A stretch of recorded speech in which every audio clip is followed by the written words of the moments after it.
नमस्कार, जय हिंद, वंदे मातरम। स्वागत है आपका हरियाणा के सबसे भरोसेमंद न्यूज चैनल में। आइए नजर डालते हैं आज की बड़ी खबरों पर। किसानों, मजदूरों, बेरोजगार युवाओं और महिलाओं से जुड़ी अहम अपडेट। साथ ही जानेंगे पीएम किसान योजना की अगली किस्त कब जारी होगी। इसके साथ ही आज से प्रदेश में 10 से 15 नए नियम लागू हो रहे हैं जिनका सीधा असर आप पर पड़ सकता है। पेट्रोल, डीजल के ताजा भाव और मौसम का हाल। तो वीडियो को अंत तक जरूर देखें और चैनल को अभी सब्सक्राइब करें। राज्य सरकार की कैबिनेट बैठक में 12 अहम प्रस्तावों पर मुहर लगाई गई है। महिलाओं को व्यापार में आगे बढ़ाने के लिए महिला स्टार्टअप्स को 50% तक भारी सब्सिडी देने का बड़ा ऐलान किया गया है। इससे महिलाओं को अपना काम शुरू करने में बड़ी सब्सिडी को आर्थिक राहत मिलेगी। साथ ही यह जानकारी दी गई है कि आगामी 27 अगस्त से राज्य विधानसभा का मानसून सत्र भी शुरू होने जा रहा है। इस सत्र के दौरान विपक्ष कई अहम मुद्दों पर सरकार को घेरने की कोशिश करेगा। प्रदेश की राजनीति में एक बार फिर तीखी बयानबाजी का दौर शुरू हो गया है। भाजपा नेत्री अर्चना गुप्ता के कुर्ता पायजामा वाले बयान पर जेजेपी नेताओं ने भारी नाराजगी जताई है। इस टिप्पणी से भड़के दिग्विजय चौटाला ने अपनी कड़ी प्रतिक्रिया व्यक्त देखी गई है। जेजेपी नेत्री अर्चना गुप्ता साल के बराबर में जेजेपी नेताओं के बाद दौर शुरू हो गया है की है। उनके नेतृत्व में कार्यकर्ताओं ने सड़कों पर उतरकर जोरदार विरोध प्रदर्शन किया और पुतला भी फूंका। इस पूरी घटना से आगामी चुनाव से पहले राजनीतिक माहौल काफी गर्मा गया है और दोनों पक्षों के बीच लगातार आरोप प्रत्यारोप का सिलसिला जारी है। कुरुक्षेत्र से इनेलो नेता अभय चौटाला ने राज्य के मुख्यमंत्री पर सीधा और तीखा राजनीतिक वार किया है। एक जनसभा को संबोधित करते हुए उन्होंने दावा किया कि सूबे में मौजूदा मुख्यमंत्री नायब सिंह सैनी नहीं बल्कि पूर्व मुख्यमंत्री मनोहर लाल खट्टर ही पूरी सरकार चला रहे हैं। उन्होंने आरोप लगाया कि वर्तमान सरकार में प्रशासनिक पकड़ पूरी तरह से ढीली हो चुकी है। इस बयान के बाद राजनीतिक गलियारों में एक नई बहस छिड़ गई है और विपक्षी दल भी सरकार पर निशाना साध रहे हैं। रेवाड़ी में आपराधिक घटनाएं थमने का नाम नहीं ले रही हैं। हाल ही में एक एटीएम बूथ में बाइक सवार 2 युवतियों द्वारा बड़ी सेंधमारी करने की कोशिश का मामला सामने आया है। इस पूरी घटना का सीसीटीवी फुटेज सोशल मीडिया पर काफी तेजी से वायरल हो रहा है। वीडियो में युवतियां नुकीले हथियार से एटीएम की कैश ट्रे को मोड़ने का प्रयास करती साफ दिख रही। पुलिस ने वीडियो का संज्ञान लेते हुए मामले की गहन जांच शुरू कर दी है और जल्द कार्रवाई का भरोसा दिया है। संसद के मानसून सत्र के दौरान विपक्ष के नेता राहुल गांधी ने प्रधानमंत्री नरेंद्र मोदी और गृह मंत्री अमित शाह पर तीखा हमला बोला है। अपने संबोधन में उन्होंने केंद्र सरकार की नीतियों की कड़ी आलोचना करते हुए कहा कि हम इन दोनों नेताओं को अपने तर्कों से पागल कर देंगे। इस कड़े बयान के बाद सत्ता पक्ष और विपक्ष के सांसदों के बीच भारी नोकझोंक देखने को मिली। राजनीतिक विश्लेषकों का मानना है कि इस तरह की आक्रामक बयानबाजी से संसद में गतिरोध और अधिक बढ़ने की संभावना है। प्रदेश के ग्रुप डी कर्मचारियों के लिए एक बड़ी राहत की खबर सामने आई। लंबे समय से चल रही मांग को मानते हुए सरकार ने उनके क्लर्क बनने का रास्ता पूरी तरह साफ कर दिया है। नए नियमों के तहत अब प्रमोशन कोटा 10% तक बढ़ा दिया गया है। हालांकि इसके साथ ही यह शर्त भी रखी गई है कि पदोन्नति पाने के लिए कर्मचारियों का 12वीं पास होना अनिवार्य होगा। इस ऐतिहासिक फैसले से हजारों कर्मचारियों को सीधे तौर पर बड़ा आर्थिक और पद का फायदा मिलेगा। प्रदेश भर के विश्वविद्यालयों और कॉलेजों में पीजी दाखिले की प्रक्रिया में बड़ा बदलाव किया गया है। उच्च शिक्षा विभाग द्वारा जारी नए शेड्यूल के अनुसार छात्र अब 21 अगस्त तक अपने ऑनलाइन आवेदन जमा कर सकते हैं। इसके बाद दाखिले के लिए पहली मेरिट लिस्ट 24 अगस्त को आधिकारिक पोर्टल पर जारी की जाएगी। इस बदलाव से उन छात्रों को काफी सहूलियत मिलेगी जो किन्हीं कारणों से अब तक अपना फॉर्म नहीं भर पाए। विभाग ने सभी छात्रों को समय पर आवेदन पूरा करने के सख्त निर्देश दिए। राज्य में एक बार फिर से मौसम का मिजाज पूरी तरह बदलने जा रहा है। मौसम विभाग ने ताजा अपडेट जारी करते हुए बताया है कि प्रदेश के 12 जिलों में आज रात से मानसून फिर से सक्रिय हो जाएगा। इसे देखते हुए भारी बारिश का येलो अलर्ट भी जारी किया गया है। प्रशासन ने लोगों से जलभराव वाले इलाकों से दूर रहने और बहुत जरूरी होने पर ही यात्रा करने की अपील की। किसानों के लिए यह बारिश फायदेमंद साबित हो सकती है, लेकिन सावधानी बरतना बहुत जरूरी। कांग्रेस के प्रदेशाध्यक्ष ने राज्य सरकार की रोजगार नीतियों पर जोरदार हमला बोला है। उन्होंने कौशल रोजगार निगम को युवाओं के साथ एक बड़ा छलावा करार दिया। अपने बयान में उन्होंने आरोप लगाया कि यह योजना प्रदेश के 24 लाख युवाओं के भविष्य के साथ सीधा खिलवाड़ कर रही है। उनका दावा है कि पक्की नौकरियों की जगह कच्चे रोजगार देकर सरकार अपनी जिम्मेदारी से बच रही है। उन्होंने चेतावनी दी है कि रोजगार की ठोस नीति नहीं बनी तो कांग्रेस सड़कों पर बहुत बड़ा जन आंदोलन करेगी। सुप्रीम कोर्ट के मुख्य न्यायाधीश के खिलाफ हुए हालिया विरोध प्रदर्शन का बड़ा असर देखने को मिला है। बार काउंसिल ऑफ इंडिया ने एक बेहद सख्त आदेश जारी करते हुए कहा है कि नालसार यूनिवर्सिटी के साल 2026 बैच का कोई भी ग्रेजुएट अब वकील के वर्कर ने इस कड़े फैसले से कानूनी शिक्षा जगत में भारी हड़कंप मच गया है। छात्रों के भविष्य को लेकर भारी चिंताएं बढ़ गई हैं, जबकि प्रशासन इसे अनुशासनहीनता के खिलाफ एक जरूरी और सख्त कदम मान रहा है।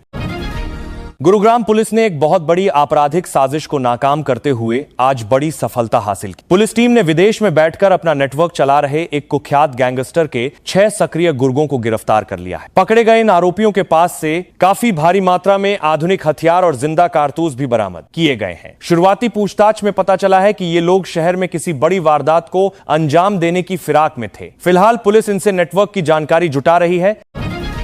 पूर्व केंद्रीय मंत्री बीरेंद्र सिंह ने प्रदेश की राजनीति में मर्यादा बनाए रखने की स्पष्ट बात कही है। उन्होंने भाजपा प्रदेश अध्यक्ष को नसीहत देते हुए कहा कि सार्वजनिक मंचों पर बोलने से पहले नेताओं को सलीका सीखना चाहिए और उसके बाद ही कोई बयान देना चाहिए। उनका यह बयान हाल ही में हुई राजनीतिक बयानबाजी के संदर्भ में आया है। बीरेंद्र सिंह का मानना है कि नेताओं की भाषा में शालीनता होनी चाहिए ताकि जनता में सही संदेश जाए। इस टिप्पणी के बाद राजनीतिक हलकों में काफी चर्चा है।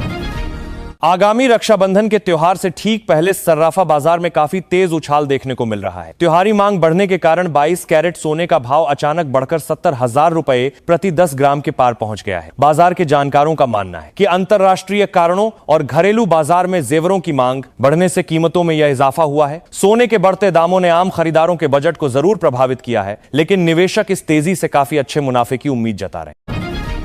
संघ लोक सेवा आयोग यानी यूपीएससी ने असिस्टेंट कमांडेंट परीक्षा का बहुप्रतीक्षित फाइनल रिजल्ट आधिकारिक वेबसाइट पर जारी कर दिया है। इस कठिन परीक्षा को पास करके देश भर के 350 होनहार युवा अब अधिकारी बन गए हैं। रिजल्ट आते ही सफल भर में परीक्षा के अधिकारी के लिए कर दिया है। मंत्री साल्को सेवा आयोग देश भर के तीनों परीक्षा के बाद उम्मीदवारों के घरों में खुशी और जश्न का माहौल है। इन नए अफसरों को जल्द ही विभिन्न अर्धसैनिक बलों में तैनाती दी जाएगी। आयोग ने सभी सफल उम्मीदवारों को बधाई दी है और जो सफल नहीं हो सके उन्हें अगले प्रयास के लिए अपनी कमियों पर काम करने को कहा है।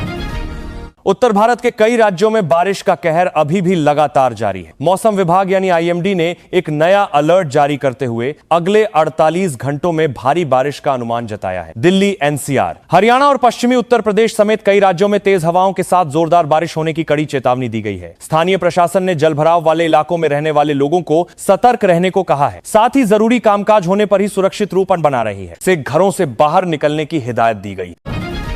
राजधानी में स्वतंत्रता दिवस समारोह की तैयारियों के मद्देनजर दिल्ली मेट्रो के संचालन समय में एक बड़ा बदलाव किया गया है। सुरक्षा कारणों और यात्रियों की भीड़ को अच्छे से प्रबंधित करने के लिए यह निर्णय लिया गया है। नए शेड्यूल के अनुसार अब यात्रियों को हर 30 मिनट के अंतराल पर ट्रेन की सुविधा मिल सकेगी। मेट्रो प्रशासन ने सभी यात्रियों से अपील की है कि वे अपनी यात्रा का समय इसी अनुसार तय करें और सुरक्षा जांच में सहयोग करें। यह व्यवस्था केवल स्वतंत्रता दिवस आयोजनों तक रहेगी। नूंह जिले में मदरसा के छात्रों ने देशभक्ति और सामाजिक सौहार्द की एक बेहद खूबसूरत मिसाल पेश। स्वतंत्रता दिवस से पहले ये छात्र एक हाथ में पवित्र कुरान और दूसरे हाथ में भारत का राष्ट्रीय ध्वज तिरंगा लेकर शांतिपूर्वक सड़कों पर उतरे। मार्च के जरिए उन्होंने देशवासियों को एकता और राष्ट्र प्रेम का एक बहुत बड़ा संदेश दिया। स्थानीय लोगों और प्रशासन ने छात्रों की इस शानदार पहल की जमकर सराहना की। इस तिरंगा यात्रा ने साबित कर दिया है कि राष्ट्र सबसे ऊपर है।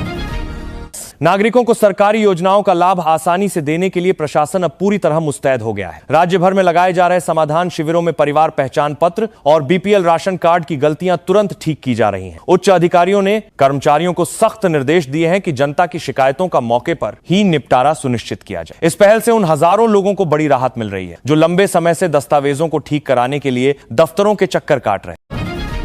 त्योहारी सीजन शुरू होने से पहले सर्राफा बाजार से ग्राहकों के लिए एक छोटी राहत की खबर सामने आई। लगातार ऊपर जा रही चांदी की कीमतों में आज हल्की गिरावट दर्ज की गई। इस नरमी के बाद आभूषण और बर्तन खरीदने वालों ने थोड़ी राहत की सांस ली। बाजार विशेषज्ञों का कहना है कि वैश्विक संकेतों के कारण कीमतों में यह मामूली बदलाव देखा गया है। सोने की कीमतों में भले ही तेजी बरकरार हो, लेकिन चांदी के भाव गिरने से आम खरीदारों का बजट कुछ संतुलित हुआ है। कांग्रेस विधायक आदित्य सुरजेवाला ने हालिया फैसलों को लेकर राज्य सरकार पर जोरदार निशाना साधा है। उन्होंने सरकार द्वारा प्रॉपर्टी टैक्स और बिजली सरचार्ज में की गई भारी बढ़ोतरी को पूरी तरह से जनविरोधी करार दिया है। सुरजेवाला ने आरोप लगाया कि सुरजेवाला ने क्या सरकार और पूरी तरह से पसंद लाई गई है। महंगाई की मार झेल रही आम जनता पर इस तरह के टैक्स लगाकर सरकार उन्हें आर्थिक रूप से और ज्यादा परेशान कर रही है। उन्होंने तुरंत प्रभाव से इन बढ़ोतरी को वापस लेने की मांग की है और ऐसा न होने पर बड़े जन आंदोलन की चेतावनी दी है। देश की संसद का मानसून सत्र इस बार पूरी तरह से राजनीतिक हंगामे और शोरगुल की भेंट चढ़ गया है। विपक्ष और सत्ता पक्ष के बीच लगातार चले गतिरोध के कारण विधायी काम बुरी तरह प्रभावित हुए हैं। आंकड़ों के मुताबिक इस सत्र के दौरान राज्यसभा में सिर्फ 39% और लोकसभा में महज 19% ही कामकाज हो पाया है। जनता से जुड़े कई अहम बिल बिना चर्चा के ही रह गए। दोनों पक्षों ने संसद न चलने के लिए एक दूसरे पर सीधे तौर पर कई गंभीर आरोप लगाए हैं। प्रदेश में भ्रष्टाचार के खिलाफ एंटी करप्शन ब्यूरो की सख्त कार्रवाई लगातार जारी है। इसी कड़ी में नूंह जिले में एक बड़ी गिरफ्तारी हुई है। एसीबी की टीम ने एक आपराधिक मामले से पति पत्नी का नाम हटाने की एवज में भारी रिश्वत ले रही लेडी हेड कांस्टेबल को रंगे हाथों धर दबोचा है। बताया जा रहा है कि आरोपी महिला पुलिसकर्मी लंबे समय से शिकायतकर्ता पर पैसों के लिए दबाव बना रही थी। इस गिरफ्तारी से पुलिस महकमे में हड़कंप मचा हुआ है और अन्य मामलों की भी जांच की जा रही है। भारतीय शेयर बाजार में आज निवेशकों के बीच काफी भारी उत्साह का माहौल देखने को मिला है। ट्रेडिंग सत्र के दौरान नेटवेब टेक्नोलॉजीज और आजाद इंजीनियरिंग के शेयरों ने शानदार प्रदर्शन करते हुए अपना 52 वीक का नया हाई लगा दिया है। इन दोनों कंपनियों के शेयरों में आई जबरदस्त तेजी से निवेशकों की बंपर कमाई हुई है। बाजार विशेषज्ञों का मानना है कि कंपनियों के मजबूत तिमाही नतीजों और भविष्य की बेहतर विकास योजनाओं के कारण निवेशकों का भरोसा इन शानदार शेयरों में लगातार तेजी से बढ़ा। रोजगार की तलाश कर रहे प्रदेश के युवाओं के लिए एक बेहद शानदार खबर सामने आई। भिवानी स्थित आईटीआई में युवाओं को रोजगार दिलाने के लिए एक विशाल रोजगार मेले का आयोजन किया जा रहा है। इस विशेष मेले में 18 से 25 साल तक की उम्र के उम्मीदवारों को कई बड़ी कंपनियों में नौकरी पाने का सुनहरा मौका मिलेगा। प्रशासन ने अधिक से अधिक युवाओं से अपने दस्तावेज लेकर इस मेले में पहुंचने की अपील की है ताकि वे अपनी योग्यता के अनुसार अपना एक बेहतर करियर चुन सकें। देश के सबसे बड़े कॉर्पोरेट घरानों में शुमार टाटा सन्स के नए चेयरमैन की तलाश अब काफी तेज हो गई है। कंपनी के भविष्य के नेतृत्व को तय करने के लिए एक उच्च स्तरीय 5 सदस्यीय चयन समिति का आधिकारिक रूप से गठन कर दिया गया है। यह समिति वैश्विक और घरेलू स्तर पर योग्य उम्मीदवारों की सावधानी पूर्वक समीक्षा करेगी। बाजार और निवेशकों की नजरें इस बात पर टिकी हैं कि टाटा समूह की इस अहम जिम्मेदारी को संभालने के लिए किस नए और बेहद सक्षम चेहरे को चुना जाता है। रेवाड़ी जिले में जननायक जनता पार्टी यानी जेजेपी को एक बहुत बड़ा राजनीतिक झटका लगा है। पार्टी के छात्र संगठन इनसो के प्रदेश प्रभारी ने अचानक जेजेपी से किनारा करते हुए कांग्रेस का हाथ थाम लिया है। चुनाव से ठीक पहले एक बड़े युवा नेता के जाने से पार्टी कार्यकर्ताओं में काफी निराशा है। कांग्रेस में शामिल होने के बाद उन्होंने जेजेपी नेतृत्व पर कई गंभीर आरोप भी लगाए। इस दल बदल ने क्षेत्र की सियासत को पूरी तरह से गरमा दिया है और नए राजनीतिक समीकरण तेजी से बनने लगे हैं। ओबीसी आरक्षण के संवेदनशील मुद्दे पर आदमपुर विधायक ने अपनी ही पार्टी की सरकार को सवालों के कटघरे में खड़ा कर दिया है। उन्होंने सार्वजनिक तौर पर सरकार को घेरते हुए कहा कि प्रदेश में ओबीसी रिजर्वेशन को बढ़ाने के बजाय उसे काफी घटा दिया गया है। उनका यह बयान विपक्षी दलों के लिए एक बड़ा हथियार बन गया है। इस तीखी बयानबाजी के बाद सरकार और पार्टी के भीतर गुटबाजी खुलकर सामने आ गई है, जिससे यह साफ है कि आरक्षण का मुद्दा आगामी चुनावों में काफी अहम रहने वाला है। पानीपत शहर में पुलिस ने एक बड़े देह व्यापार गिरोह का भंडाफोड़ करते हुए एक स्पा सेंटर पर छापा मारा है। यहां चल रहे बड़े सेक्स रैकेट का खुलासा उस वक्त हुआ जब टीम को मौके से एक नाबालिग लड़की 4 महीने की गर्भवती मिली। इस गंभीर मामले में पुलिस ने तुरंत कार्रवाई करते हुए स्पा संचालिका और उसके सहयोगियों समेत कुल 5 लोगों पर मामला दर्ज कर लिया है। पुलिस अब इस बात की काफी गहराई से जांच कर रही है कि इस रैकेट के तार अन्य किन लोगों से जुड़े हुए। प्रदेश भर में चल रहे कोचिंग सेंटरों और नर्सिंग होम के लिए सरकार ने नए नियम लागू कर दिए हैं। राज्य कैबिनेट की अहम बैठक में इन संस्थानों के संचालन नियमों में बड़े फेरबदल किए गए हैं और नई गाइडलाइंस पर अंतिम मुहर लगा दी गई है। नए नियमों के तहत सुरक्षा व्यवस्था, आग से बचाव के उपकरण और छात्रों तथा मरीजों की सुविधाओं को अनिवार्य कर दिया गया है। सरकार का कहना है कि यह कदम संस्थानों में होने वाले हादसों को रोकने और गुणवत्ता को बहुत बेहतर बनाने के लिए उठाया गया है। हरी सब्जियों की बढ़ती कीमतों से परेशान आम जनता के लिए आज थोड़ी राहत भरी खबर आई है। करनाल और पानीपत की थोक मंडियों में पिछले कुछ दिनों से आसमान छू रहे सब्जियों के भाव अब धीरे धीरे गिरने लगे हैं। सप्लाई में सुधार होने के कारण टमाटर, घिया और भिंडी जैसी सब्जियों की कीमतों में काफी कमी देखी गई है। इन घटे हुए दामों से आम जनता की रसोई का बजट थोड़ा संतुलित हुआ है, जिससे खरीदारों और गृहिणियों ने कुछ हद तक राहत की बड़ी सांस ली। महर्षि दयानंद विश्वविद्यालय में अचानक की गई फीस बढ़ोतरी को लेकर छात्रों का गुस्सा पूरी तरह फूट पड़ा है। विभिन्न छात्र संगठनों ने इसके विरोध में यूनिवर्सिटी कैंपस में अनिश्चितकालीन धरना शुरू कर दिया है। प्रदर्शनकारी छात्रों की मुख्य मांग है, विभिन्न छात्र संगठनों ने विश्वविद्यालय में अचानक की गई फीस बढ़ोतरी को लेकर दयानंद विश्वविद्यालय में अचानक की गई फीस बढ़ोतरी को लेकर छात्रों का गरीब और बीपीएल परिवारों से आने वाले छात्रों को फीस में तुरंत 50% की छूट दी जाए। छात्रों ने चेतावनी दी है कि अगर प्रशासन ने उनकी मांगें नहीं मानी तो वे अपने इस आंदोलन को और उग्र करेंगे। फिलहाल विश्वविद्यालय प्रशासन मामले को शांत करने की कोशिश में। अंतर्राष्ट्रीय बाजार में चल रही भारी उथल पुथल का सीधा असर लोकल सर्राफा बाजार पर भी साफ दिखाई दे रहा है। सोने के भाव में लगातार उतार चढ़ाव जारी रहने से निवेशकों और आभूषण खरीदारों की धड़कनें काफी बढ़ गई हैं। दिन भर में कीमतों में हो रही हैं। अंतर्राष्ट्रीय बाजार में रहे इस अचानक बदलाव के कारण बाजार में थोड़ी असमंजस की स्थिति बनी हुई है। विशेषज्ञ सलाह दे रहे हैं कि ऐसे अस्थिर माहौल में निवेशकों को थोड़ा इंतजार करना चाहिए और कोई भी बड़ा निवेश करने से पहले बाजार के रुख को अच्छी तरह से समझ लेना चाहिए। प्रदेश में छात्र राजनीति को लेकर जेजेपी नेता दिग्विजय चौटाला ने एक बहुत बड़ा और अहम ऐलान किया है। उन्होंने राज्य भर के विश्वविद्यालयों और कॉलेजों में छात्र संघ चुनाव तुरंत बहाल कराने की पुरजोर मांग उठाई। उन्होंने साफ कहा है कि इस मुद्दे पर उनकी छात्र इकाई इन सभी अलग अलग छात्र संगठनों को एक ही मंच पर लेकर आएगी। उनका मानना है कि युवाओं को राजनीति में सही मौका देने के लिए चुनाव होना बेहद जरूरी है। इस ऐलान के बाद छात्र राजनीति में एक नई हलचल पैदा हो गई। राज्य में लगातार हो रही मानसूनी बारिश ने जहां आम लोगों को गर्मी से राहत दी है, वहीं कई इलाकों में किसानों की मुश्किलें भी बढ़ा दी हैं। हिसार और फतेहाबाद जिलों के कई गांवों में भारी बारिश के कारण खेतों में काफी पानी भर गया है। इससे धान और कपास की फसलों को भारी नुकसान होने का अंदेशा जताया जा रहा है। कृषि विभाग ने तुरंत प्रभाव से किसानों को सलाह दी है कि वे खेतों में जल निकासी की उचित व्यवस्था दुरुस्त रखें ताकि फसलों को खराब होने से बचाया जा सके। कर चोरी के खिलाफ चलाए जा रहे कड़े अभियान में एक बहुत बड़ी सफलता हाथ लगी है। दिल्ली जीएसटी और रेलवे की संयुक्त टीम ने खुफिया सूचना के आधार पर बड़ी कार्रवाई करते हुए 50 टन तांबा मौके पर ही जब्त कर लिया। जांच में सामने आया कि इतनी भारी मात्रा में माल बिना किसी वैध ई-वे बिल के अवैध रूप से ले जाया। अधिकारियों के अनुसार इस खेप के जरिए लाखों रुपए के टैक्स की बड़ी चोरी की जा रही थी। टीम आरोपियों से पूछताछ कर रही।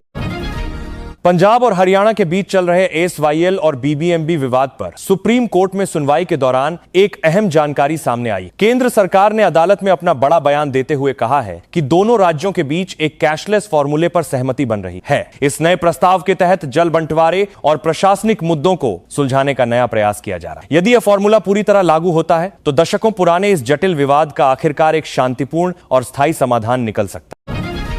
शेयर बाजार में पैसे लगाने वाले निवेशकों के लिए आज का दिन एक बहुत बड़ी खुशखबरी लेकर आया है। बाजार खुलते ही विदेशी निवेशकों के बढ़ते निवेश के कारण सेंसेक्स और निफ्टी दोनों प्रमुख सूचकांकों में काफी शानदार उछाल देखने को मिला। विदेशी संस्थागत निवेशकों की लगातार लिवाली से बाजार का मूड पूरी तरह से सकारात्मक हो गया है। बैंकिंग, आईटी और ऑटो सेक्टर के शेयरों ने बाजार को ऊपर ले जाने में अहम भूमिका निभाई। इस शानदार तेजी से छोटे और बड़े सभी निवेशकों ने बाजार से काफी अच्छा मुनाफा कमाया है। प्रदेश में चुनाव करीब आते ही भारतीय जनता पार्टी की अंदरूनी गुटबाजी और कलह खुलकर सामने आने लगी है। ताजा मामला नारनौल का है, जहां पार्टी के जिला महामंत्री ने प्रदेश अध्यक्ष पर सीधे तौर पर मनमानी और तानाशाही का गंभीर आरोप लगाते हुए अपने पद से इस्तीफा दे दिया है। इस अचानक हुए इस्तीफे से स्थानीय संगठन में भारी हड़कंप मच गया है। उनका कहना है कि पुराने और निष्ठावान कार्यकर्ताओं की लगातार अनदेखी की जा रही। इस बगावत से पार्टी को क्षेत्र में बड़ा राजनीतिक नुकसान उठाना पड़ सकता है। साइबर ठगों के हौसले इतने बुलंद हो गए हैं कि वे बड़े अधिकारियों को भी अपना निशाना बना रहे हैं। ताजा घटना में राज्य के एंटी करप्शन ब्यूरो चीफ की फेसबुक आईडी को शातिर हैकर्स ने हैक कर लिया है। इन ठगों ने मैसेंजर के जरिए उनके दोस्तों और रिश्तेदारों से हजारों रुपए की मांग करनी शुरू कर दी। मामले का पता चलते ही साइबर सेल तुरंत हरकत में आ गई। पुलिस ने लोगों से अपील की है कि वे किसी भी ऐसे फर्जी संदेश के बहकावे में आकर पैसे ट्रांसफर बिल्कुल न करें। चलिए अब अंत में जान लेते हैं आज का राशिफल। मेष, सिंह और धनु राशि वालों के लिए आज का दिन व्यापार और नौकरी में विशेष लाभ लेकर आया है। वृषभ, कन्या और मकर राशि वाले अपने स्वास्थ्य का थोड़ा ध्यान रखें। मिथुन, तुला और कुंभ राशि वालों को परिवार के साथ अच्छा समय बिताने का मौका मिलेगा, जबकि कर्क, वृश्चिक और मीन राशि वालों को आज किसी भी तरह के आर्थिक लेन देन में खास सावधानी बरतनी चाहिए। आपका दिन शुभ हो।